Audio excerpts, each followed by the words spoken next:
এটা এমন এক দৃশ্য যেটা দেখে সবাই অবাক হয়ে যাবে। একটা জঙ্গল মহিষকে সিংহরা ধরে ফেলেছিল।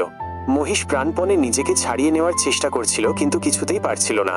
মনে হচ্ছিল এবার তার শিকার নিশ্চিত, কিন্তু সে নিজের জীবন বাঁচানোর জন্য শেষ নিঃশ্বাস পর্যন্ত লড়াই চালিয়ে যাচ্ছিল আর জোরে জোরে চিৎকার করে সাহায্য চাইছিল। ওদিকে দূরে দাঁড়িয়ে থাকা মহিষের পাল যখনই তাদের সাথীর চিৎকার শুনল, তারা এক মুহূর্ত সময় নষ্ট না করে দৌড়ে গেল তাকে বাঁচাতে। মহিষের দল এমনভাবে ছুটে আসছিল যেন কোনো সেনাবাহিনীর যুদ্ধক্ষেত্রে নেমে পড়েছে। এদিকে সিংহরা ভাবতেও পারেনি যে তাদের মৃত্যু তাদের দিকে ছুটে আসছে। মুহূর্তের মধ্যে এক বিশাল রাগে ভরা মহিষ সামনে এসে সরাসরি সিংহদের ওপর ঝাঁপিয়ে পড়ল। আর যেই সিংহটা মহিষের গলা চেপে ধরেছিল, সেই সিংহকে বড় মহিষটা এক ঝটকায় আকাশে ছুঁড়ে ফেলল। তারপর কি হলো? একের পর এক সিংহ আকাশে কাটা ঘড়ির মতো উড়তে লাগলো। সিংহরা স্বপ্নেও কল্পনা করতে পারেনি যে তাদের অবস্থা এতটা খারাপ হবে। মজার ব্যাপার হলো, এক সিংহ ফাঁক বুঝে সেখান থেকে পালিয়ে গিয়েছিল, কিন্তু কিছু মহিষ তার পিছু নিল এবং তাকেও ধরে ফেলল।